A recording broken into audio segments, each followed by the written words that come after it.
होने वाली हूँ वो मैं आपको बता देती हूँ। बिना किसी देरी के हम वीडियो शुरू करेंगे। तो स्टूडेंट्स, आज की वीडियो में हम पढ़ने वाले हैं पार्टनरशिप, सबसे इंपॉर्टेंट टॉपिक इस चैप्टर का, इस पूरी बुक का। अगर आपको ये टॉपिक समझ में आ गया तो आप क्लास 12th में अलग से जो पार्टनरशिप की बुक है अकाउंटेंसी में, तो आप उसे भी आराम से कर सकते हैं कवर। तो इसको बिना किसी लापरवाही के सीरियसली इस टॉपिक को कवर करना, सीरियसली इसको पढ़ना, बिकॉज यहाँ बेसिक है, यहाँ समझ में आ गया तो आप इससे आगे लेवल का भी कर लोगे। अगर मैं लास्ट पार्ट का आपका रिवीजन कराऊंगी, आपको लास्ट पार्ट में हमने क्या पढ़ाया था या हमने क्या पढ़ा था, जो स्टूडेंट्स पहली बार हमारे चैनल पर आए हैं, इस वीडियो पे आए हैं, ताकि उनके लिए वो मिस ना हो जाए, तो चैनल को पहले सब्सक्राइब कर दीजिएगा और ताकि आपको अगली वाली जो वीडियो सबसे पहले मिल जाए। ठीक है, अगर मैं लास्ट पार्ट 3rd की बात करूं तो उसमें हमने पढ़ा था स्टूडेंट्स ज्वाइंट हिंदू फैमिली, यानी प्राइवेट सेक्टर एंटरप्राइज के 5 से 6 पार्ट हैं जो हम इस चैप्टर में पढ़ने वाले हैं। पहला था सोल प्रोप्राइटरशिप, वो हम कवर कर चुके हैं पार्ट 2 में। सेकंड था हमारा ज्वाइंट हिंदू फैमिली, जो हम पार्ट इससे नेक्स्ट जो प्रीवियस वाला पार्ट था उसमें कवर कर चुके हैं, और दोनों का लिंक मैं इस वीडियो के डिस्क्रिप्शन में डाल चुकी हूँ, तो देख लीजिएगा याद से बिना किसी प्रॉब्लम के, और आपको कोई प्रॉब्लम नहीं होगी ढूंढने में। ठीक है, और आज के पार्ट की बात करूं, आज का पार्ट बहुत ही खास होने वाला है, जिसमें कि हम पार्टनरशिप की डेफिनेशन पढ़ेंगे, पार्टनरशिप के फीचर्स, मेरिट एंड डीमेरिट पढ़ेंगे, पार्टनरशिप के टाइप पढ़ेंगे, कितने टाइप की पार्टनरशिप होते हैं, कितने टाइप्स के पार्टनर्स होते हैं, ओवरऑल पार्टनरशिप का जो टॉपिक है इस वीडियो में आपको कवर्ड हो जाएगा। तो चलिए शुरू करते हैं आज की वीडियो बिना किसी देरी के। एंड कमेंट सेक्शन में अपनी प्रॉब्लम्स मेंशन कर दीजिएगा। अगर आपको कोई भी डाउट किसी भी पॉइंट में रह जाता है स्टूडेंट्स, तो जरूर बताइएगा, क्योंकि हमारा फर्ज है आपके डाउट दूर करना। चलिए शुरू करते हैं। ठीक है, पार्टनरशिप का मतलब क्या है, बुकिश लैंग्वेज के अकॉर्डिंग देख लेते हैं, फिर हम अपनी लैंग्वेज में बात करेंगे स्टूडेंट्स। ठीक है, पार्टनरशिप का मतलब है, partnership defined as the relation between, relation होता है सबसे पहले तो स्टूडेंट्स, अगर आप किसी चीज की डेफिनेशन पढ़ रहे हैं या कोई टॉपिक पढ़ रहे हैं, तो उसका आपको कोई ऐसे वर्ड लगे जो उसको जोड़ रहे हैं या उससे वो उन वर्ड से वो डेफिनेशन बन रही है या वो टॉपिक बन रहा है, तो उन्हें जरूर हेडलाइन कर लीजिएगा। अगली बार आप जब रिवीजन करेंगे तो आपको फटाफट से याद आ जाए कि इसमें क्या क्या वर्ड हैं, क्योंकि is, the, who, A, D वगैरह, डोंट, नोट, हम ये सब लगा लेते हैं, इन सब की टेंशन नहीं है। लेकिन टेंशन किसकी है, जो टेक्निकल वर्ड्स होते हैं ना, जैसे ये हमारा हो गया relation between, agree, carry, business, common view, point, private gain, ये ऐसे टेक्निकल वर्ड्स होते हैं ना जो हमें बनाने में मदद करते हैं डेफिनेशन को, तो उनको जरूर हेडलाइन कर लीजिएगा।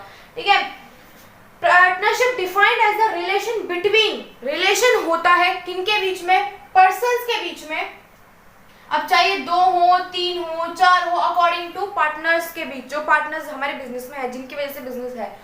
पर्सन हु एग्री, वो एग्री हो जाते हैं, वो पर्सन कैरी करने के लिए यानी चलाने के लिए बिजनेस को एक कॉमन पॉइंट ऑफ व्यू के साथ, यानी एक कॉमन विचार के साथ, सबका विचार एक होगा, जब एक बिजनेस पार्टनरशिप में चल पाएगा।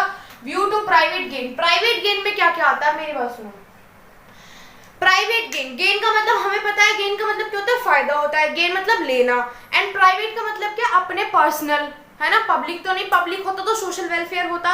प्राइवेट गेन का मतलब है स्टूडेंट्स कि यहाँ पर इंसान के अपनी कुछ सेल्फ स्टीम होती है, यानी अगर मैं एक बात करूँ, अगर आपसे सवाल पूछ लिया जाए कि आप सक्सेसफुल क्यों होना चाहते हैं अपनी लाइफ में, क्यों पढ़ रहे हैं आप, आपके पेरेंट्स आपको क्यों पढ़ा रहे हैं, या आपके पेरेंट्स आप जॉब क्यों कर रहे हैं, वो इसीलिए कर रहे हैं स्टूडेंट्स कि उनके पास पैसा अच्छा हो, नेम फेम अच्छा हो, वर्थ अच्छी हो, प्रॉपर्टी अच्छी हो, हेल्थ अच्छी हो, और फैमिली में हैप्पीनेस हो, तो ये सभी तो चाहिए हमें, और यही हमारा प्राइवेट गेन होता है। तो यही हमारा इसका मतलब है प्राइवेट गेन का मतलब। तो इसे कहीं और प्राइवेट सेक्टर वाला प्राइवेट मत लेके जाना, प्राइवेट वो वाला प्राइवेट लेके जाना कि इंसान का प्राइवेट क्या होता है।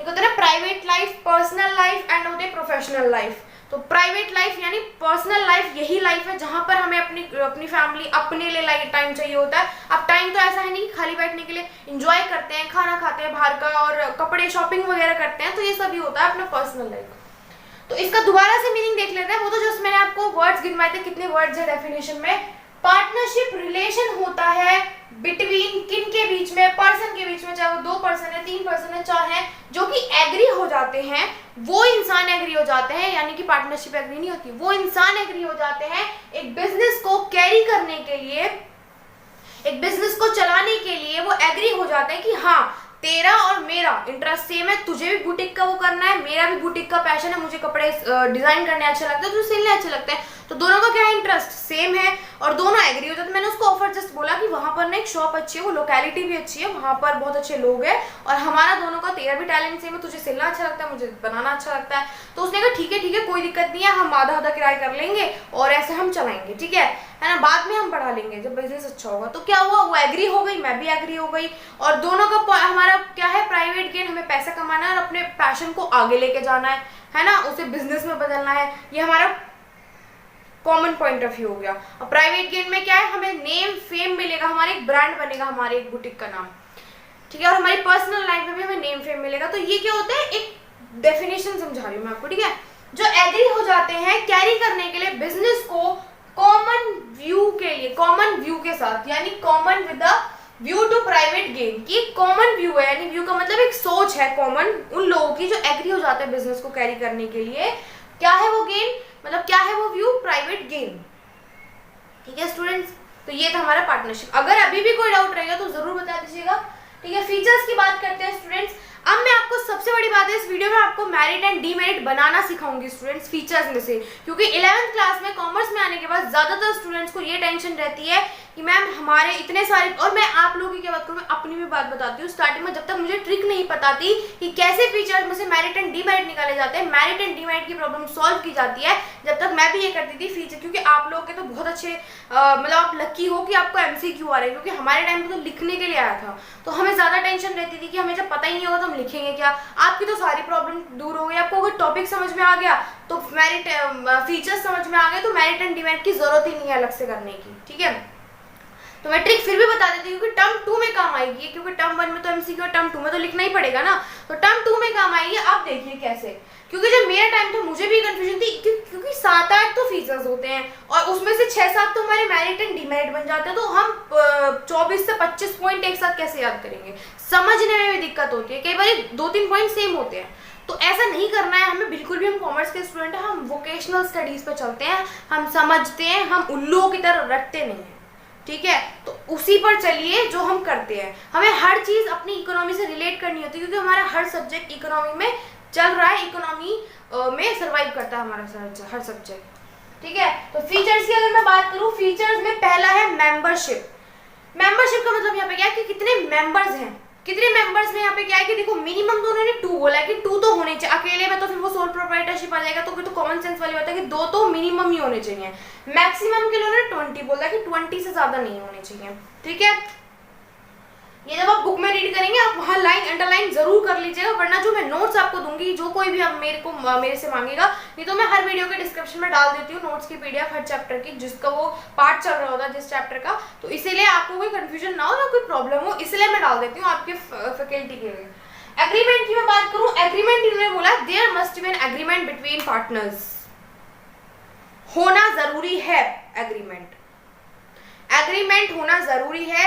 अब वो एग्रीमेंट ओरल है या रिटन है वो पार्टनर्स के ऊपर डिपेंड करता है, बट रिटन कराना ज्यादा कंफर्टेबल रहेगा, ज्यादा बेनिफिशियल रहेगा, क्योंकि रिटन में क्या है प्रूफ हो जाता है कि हाँ ये हमारे बीच में बात होगी, इतना हमारा रेशो बटेगा, क्योंकि ओरल में हमें नहीं पता कौन किस जुबान पे क्या बोल जाए, क्या वर्ड यूज कर जाए या क्या सेंटेंस यूज करे, वो भूल जाए या वो जानबूझ के कुछ प्रॉब्लम चल रही है, झगड़े चल रहे हैं 2 पार्टनर्स के बीच में, वो आपस में अपने बदले निकालने के लिए बोले, झूठ बोलने लगे, तो फिर क्या होगा।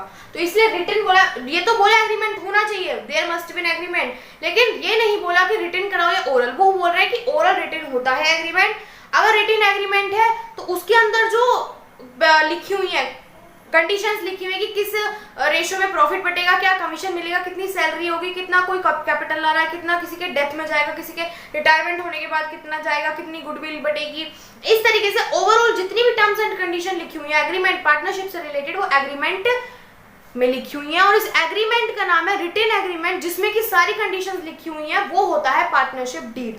पार्टनरशिप डीड बहुत इंपॉर्टेंट टर्म है यहाँ पर भी और 12th क्लास में भी, तो वो लोग आपको MCQ में या ट्रू फॉल्स में फिल इन द ब्लैंक्स में पूछ लेंगे, ब्ला ब्ला ब्लैंक एंड इतना, और बताओ इसका क्या आंसर है, यानी वो बोल देंगे कि पार्टनरशिप के जितने भी टर्म्स एंड कंडीशन होते हैं, एक डॉक्यूमेंट होता है, उस डॉक्यूमेंट का नाम बताओ, तो वो होता है partnership deed, is known as partnership deed, तो वो हमें पता होना चाहिए, ठीक है।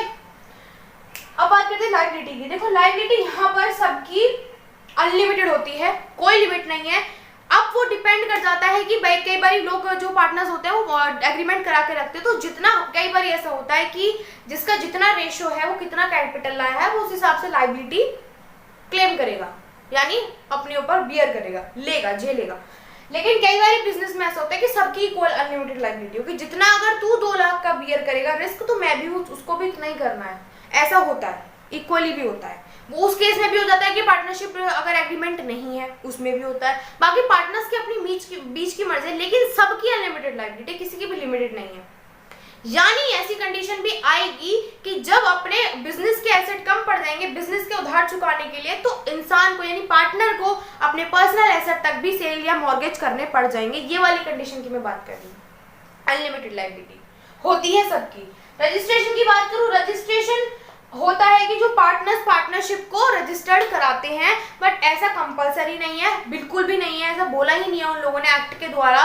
जो हमारे पार्टनरशिप एक्ट बने हुए हैं उसमें बोला ही नहीं कि आपके लिए कंपलसरी, पार्टनरशिप के लिए कंपलसरी, चाहे वो बड़े लेवल की हो, चाहे वो छोटे लेवल की हो, चाहे वो मीडियम लेवल के लिए, किसी के लिए भी कंपलसरी नहीं है। बस उन्होंने ये बोला है कि एग्रीमेंट, मतलब जब एग्रीमेंट है तो रजिस्ट्रेशन कराना जरूरी है। जरूरी भी नहीं है, बोल रहे कि बेनिफिशियल रहेगा, क्योंकि एज एडवाइजरी फॉर्म में आगे चल के फ्यूचर अच्छी ग्रोथ में करता है, मतलब आपका बिजनेस फ्यूचर में अच्छी ग्रोथ करता है तो आपके लिए ज्यादा अच्छा रहेगा रजिस्टर्ड कराना। ठीक है, रजिस्टर्ड कराने के भी अपने बहुत सारे बेनिफिट्स है स्टूडेंट्स, बहुत सारे बेनिफिट्स आपको वो आगे पढ़ने को मिलेंगे, बट अभी हमें जाना नहीं, मैं ऊपर से बता देती हूँ। आपको एक्सपोर्ट एंड इंपोर्ट में आगे चल के आपको अपना बिजनेस, मान लो अभी तो आपका सिर्फ एक शॉप, एक शोरूम है, लेकिन आगे चल के आपका बिजनेस बहुत अच्छा हुआ और अगर आपको बाहर कंट्री तक भी लेकर जाना हुआ या ऑनलाइन लाना हुआ या कैसे भी करना हुआ, बिजनेस को एक्सपेंड करना हुआ, तब तो आपको लीगल फॉर्मेलिटीज की जरूरत पड़ेगी ना। लीगल फॉर्मेलिटीज आपको जब ज्यादा आसानी से कंप्लीट हो जाएंगी तो आपका रजिस्ट्रेशन हो रहा होगा कंपनी का या बिजनेस का, फर्म का। तो बताओ है कि नहीं है बेनिफिट। बस उन्होंने ये बोला है कि कंपलसरी नहीं है, लेकिन करा लो क्योंकि अपने बेनिफिट है रजिस्ट्रेशन कराने के बिजनेस को, जस्ट इतना है इस पॉइंट में। ठीक है, बात करते हैं टाइम पीरियड। टाइम पीरियड का मतलब यहाँ पर स्टूडेंट्स ये निकल रहा है कि टाइम पीरियड अब ये है कि बिजनेस यानी पार्टनरशिप बिजनेस का टाइम पीरियड कितना है, कि वो कितने टाइम में ओवर हो जाएगी, उसका कुछ टाइम है, 5 साल के लिए है, 6 साल के लिए है, वो ऐसा कुछ नहीं है। वो टाइम पीरियड ये कह रहा है कि बाई चांस 4 पार्टनर है, 4 में से एक का एक्सीडेंट हो गया या एक का डेथ हो गया, है ना, डेथ हो गया, रिटायरमेंट हो गया, 2 का मान लीजिए, एक का रिटायरमेंट हो गया, एक का एक्सीडेंट हो गया, तो अब अगर वो जो 2 बचे हुए पार्टनर्स हैं उनकी मर्जी होगी, वो कैपेबल होंगे तो वो बिजनेस को चला सकते हैं। अगर उनका मन नहीं हुआ, अगर उन्होंने सोचा कि मेरा तीसरा पार्टनर नहीं है, मेरा चौथा नहीं है, तो मैं नहीं चलाऊंगा, तो उनकी मर्जी है। यानी ओवरऑल इसमें गवर्नमेंट या किसी एक्ट की कोई आपके ऊपर जबरदस्ती नहीं है कि आप चलाओगे नहीं। तो टाइम पीरियड डिपेंड किसके ऊपर करता है, पार्टनर्स के ऊपर। अगर पार्टनर्स चाहेंगे तो उसको कंटिन्यूटी ऐसे करते रहेंगे, बिजनेस चलाते रहेंगे, नहीं चाहेंगे तो वो शट डाउन हो जाएगा, बस। ठीक है, अगर मैं बात करूं डिवीजन ऑफ वर्क, तो यहाँ पर जो काम होता है वो डिवाइड होके होता है। जब भी पार्टनरशिप बहुत ज्यादातर आपने देखा होगा बिजनेस जो होता है पार्टनरशिप के ज्यादा अच्छे चलते हैं कंपैरिजन टू सोल वगैरह। सोल में क्या होता है, रिसोर्सेज की कमी हो जाती है। तो यहाँ पे काम कैसे होता है, डिवीजन होके करता है। यानी मान लीजिए मैं एक पार्टनर हूँ, मेरी 2 फ्रेंड और हैं, वो फाइनेंस में अच्छी हैं, मैं मार्केटिंग में अच्छी हूँ, तो मेरे को मेरा काम क्या हो गया, मार्केटिंग का हो गया, तो उनको मार्केटिंग से कोई मतलब नहीं है, वो टेंशन फ्री है, तो वो अपने काम में स्पेशलाइज हो जाएंगे, अपना काम रोज करेंगे और टाइम से करेंगे। इससे क्या होगा, बिजनेस के काम डिवाइड होगा और सारे काम टाइम से हो रहे हैं, पंक्चुअलिटी हो रही है टाइम, और बिजनेस क्या अच्छा चल रहा है। फॉर्मेशन एंड क्लोजर, यहाँ पर जो बिजनेस खोलना है यानी पार्टनरशिप में आपको थोड़ी सी लीगल फॉर्मेलिटीज करनी पड़ती है खोलने के टाइम पे, थोड़ी सी बंद के टाइम पे, वरना बहुत सारे बिजनेस होते हैं कि हजारों लाखों फॉर्मेलिटीज कंप्लीट करनी पड़ती है जब जाके एक बिजनेस ओपन करने की परमिशन मिलती है। बट यहाँ पे ऐसा कुछ नहीं है, फॉर्मेशन एंड क्लोजर थोड़ा इजी है यहाँ पे। ठीक है, इतनी फॉर्मेलिटीज नहीं करनी पड़ती, क्योंकि स्टार्टिंग पर ज्यादातर लोग 99% लोग कम रिस्क लेके छोटा बिजनेस शुरू करते हैं। बहुत कम लोग ऐसे हैं जो रिस्क लेके बड़ा बिजनेस करते हैं, उनको ज्यादा फॉर्मेलिटीज करनी पड़ेगी। बड़े बिजनेस का क्या मतलब है, वो बाहर एक्सपोर्ट एंड इंपोर्ट भी करेंगे। ठीक है, कन्फ्लिक्ट का मतलब है लड़ाई झगड़े, फाइट। अब चाहे वो फाइट हाथापाई वाली हो या सिर्फ बोलने वाली हो, स्पीकिंग वाली हो, तो होती है क्योंकि जब आप 4 अलग अलग विचारों, मतलब अलग अलग सोसाइटी से लोग रह रहे हैं, अलग अलग कास्ट के लोग हैं, कास्ट से चलो छोड़ भी दो, कोई ज्यादा एजुकेट है, मतलब एक होता है ना ईगो बीच में आ जाती है, तो वो सारी चीजें भी कई बार हो जाती हैं। अगर स्टूडेंट्स भी हैं, हम तो फ्रेंड्स हैं, जैसे स्टूडेंट्स होते हैं वो फ्रेंड्स होते हैं आपस में, लेकिन कई बार हमारे बीच में भी झगड़े हो जाते हैं, बल्कि हम तो बहुत अंडरस्टैंडिंग है हम लोग के बीच में, तो हो जाता है कई बार कन्फ्लिक्ट होते हैं पार्टनरशिप में, क्योंकि 4 लोग जब एक साथ बिजनेस कर रहे हैं, और पैसा तो बहुत बड़ी चीज है स्टूडेंट, वो तो हर जगह झगड़े करा सकता है। ठीक है, तो ये सारी चीजें। अनसर्टेनिटी, अनसर्टेनिटी का मतलब यहाँ पर ये है स्टूडेंट्स की कभी भी कुछ भी हो सकता है, क्योंकि आज के टाइम में ना तो डेथ हमारे हाथ में है, बॉर्न हमारे हाथ में है, कुछ भी हमारे हाथ में नहीं है। वो तो पहले भी नहीं था, लेकिन अभी ज्यादातर एक्सीडेंटली कुछ भी पता नहीं चलता क्या हो जाए, मार्केट का पता नहीं क्या चेंजेस आ जाए मार्केट में। तो अनसर्टेनिटी तो बिजनेस के पॉइंट में आपको मिलेगी मिलेगी, बिजनेस है ही अनसर्टेनिटी से भरा हुआ, जब तो ज्यादातर लोग जॉब में सिक्योरिटी फील करते हैं। ठीक है स्टूडेंट्स, तो आगे का पार्ट हम कंटिन्यू करेंगे, यानी इसके मेरिट एंड डिमेरिट मैं आपको अभी सिखा रही हूँ, लेकिन types of partnership and types of partner उसे जरूर पढ़ के जाइएगा। इसी वीडियो में हम कंटिन्यू करने वाले हैं, उसको मैं आपको मेरिट एंड डिमेरिट बनाना सिखा देती हूँ, बाकी आप उसको कंटिन्यू करिएगा चैप्टर को, यानी इस पॉइंट यानी इस वीडियो को। अब देखो मेंबरशिप में तो ऐसा कुछ नहीं है, मेंबर्स की बात की हुई है, इसमें मेरिट एंड डिमेरिट क्या बनाओगे, फायदा नुकसान क्या बनाओगे। बात करते हैं एग्रीमेंट की। एग्रीमेंट उन्होंने बोल दिया है कि there must be an agreement, agreement होना जरूरी है। तो ये क्या हो गया, मेरिट हो गया, क्योंकि पार्टनर्स के भी फायदा है इसमें और बिजनेस का भी फायदा है। एग्रीमेंट होगा तो बहुत सारे डिस्प्यूट, लड़ाई झगड़े होने से बच सकते हैं। बिजनेस कई बार ऐसा होता है लड़ाई झगड़े इतने बड़े हो जाते हैं कि अच्छा खासा इतना लेवल का बिजनेस भी, इतना ब्रांडेड बिजनेस भी डाउन चला जाता है, क्योंकि जब पार्टनर्स ही खुश नहीं होंगे आपस में, उनके अच्छे अंदर बॉन्डिंग नहीं होगी, तो कहीं ना कहीं बिजनेस में बहुत गंदा इफेक्ट पड़ेगा।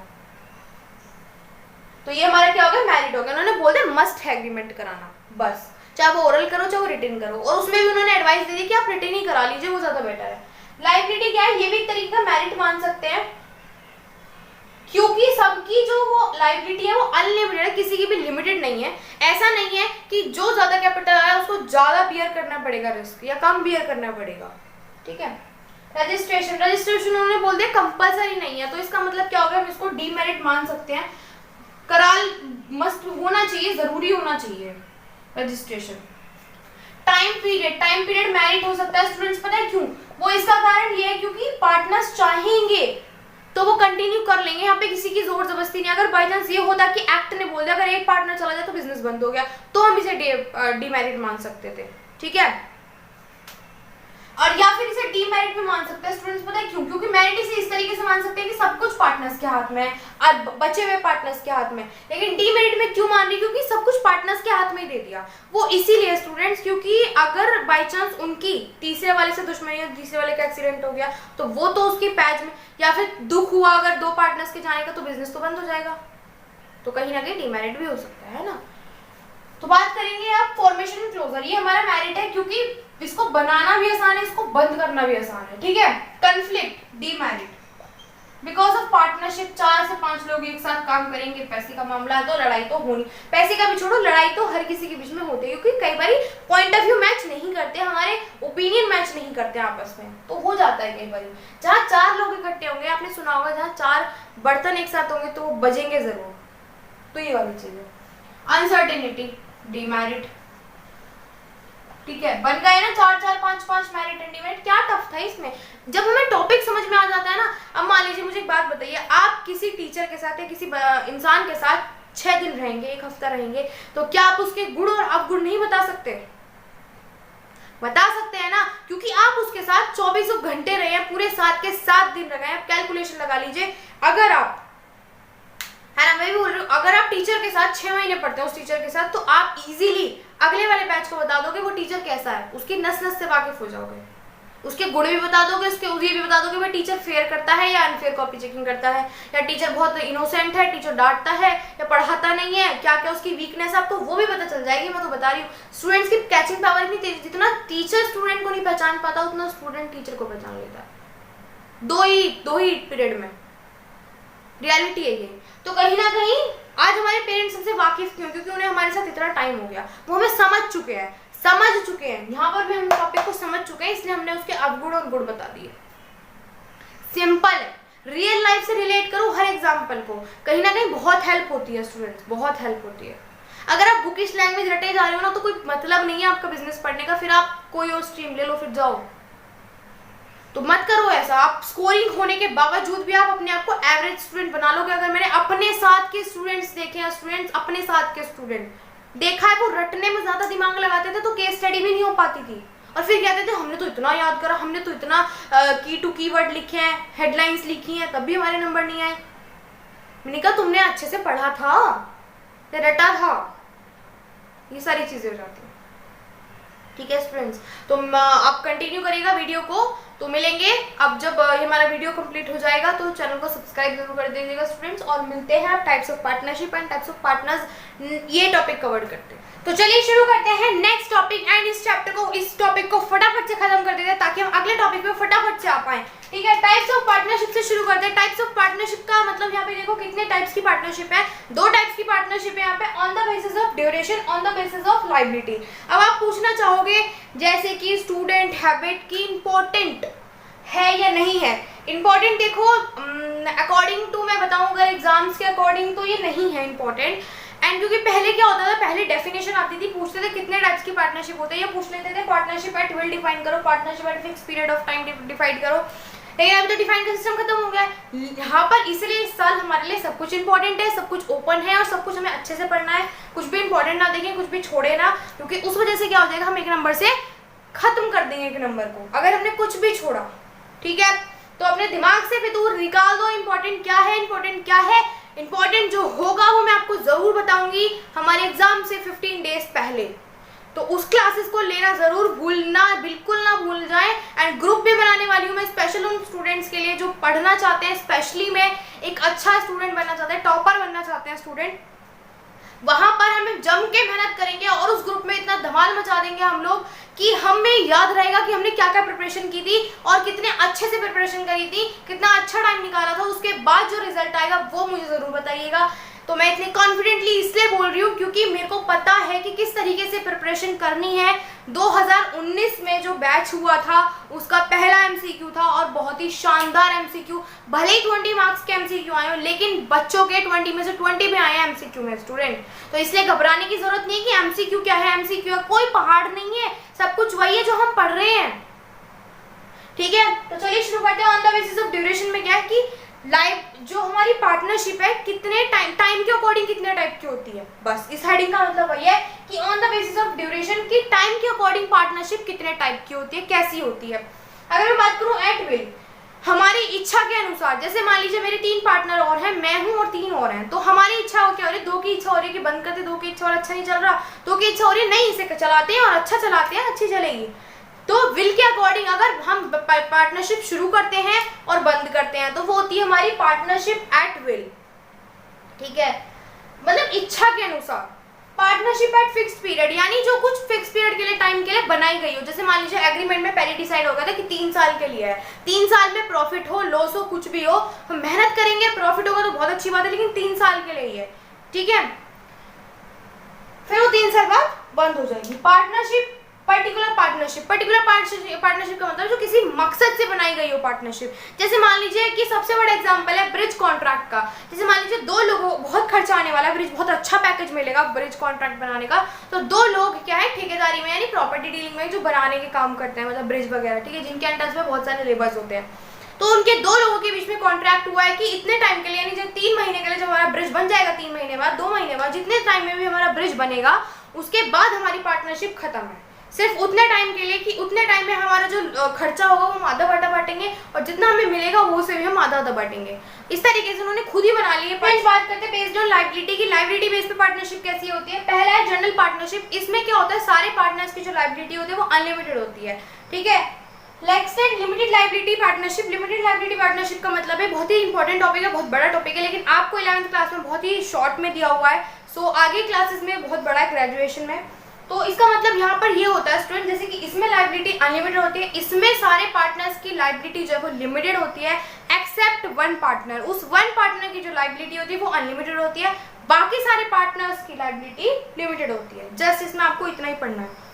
टाइप्स ऑफ पार्टनर्स की बात करें, पहला पार्टनर है एक्टिव पार्टनर। एक्टिव पार्टनर का मतलब यहाँ पे वो बिजनेस के सारे काम देखता है एक्टिवली, जैसे बोलते हैं ना एक्टिव, जैसे हम स्टूडेंट हैं, हम बिजनेस में असाइनमेंट, हमारे जो स्कूल्स में हमारे जो असाइनमेंट्स होते हैं, एक्टिविटीज होती हैं, एग्जाम्स होते हैं, बोर्ड्स में परफॉर्म करते हैं, स्कूल के एग्जाम्स में परफॉर्म करते हैं, गेम्स में पार्टिसिपेट गेम्स की एक्टिविटीज में पार्टिसिपेट करते हैं, स्टेज की एक्टिविटीज में पार्टिसिपेट करते हैं, ओवरऑल हम स्कूल में एक्टिव रहते हैं एज ए स्टूडेंट लाइफ में।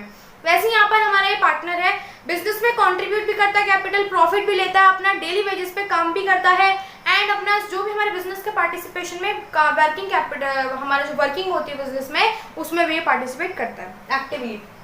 स्लीपिंग और डोमिनेंट एक ही बात है, स्लीपिंग डोमिनेंट पार्टनर का मतलब है कि सिर्फ सोता रहता है, ये क्या करता है, सिर्फ काम नहीं करता, बाकी सारे काम करता है, कैपिटल कंट्रीब्यूट करता है, अपने प्रॉफिट लेता है, बाकी सारी एक्टिविटीज में भी अगर बुला लेते हो तब भी आ जाता है, लेकिन डेली वाली जो एक्टिविटीज होती है उसमें परफॉर्म नहीं करता, थोड़ा लेजी होता है ये।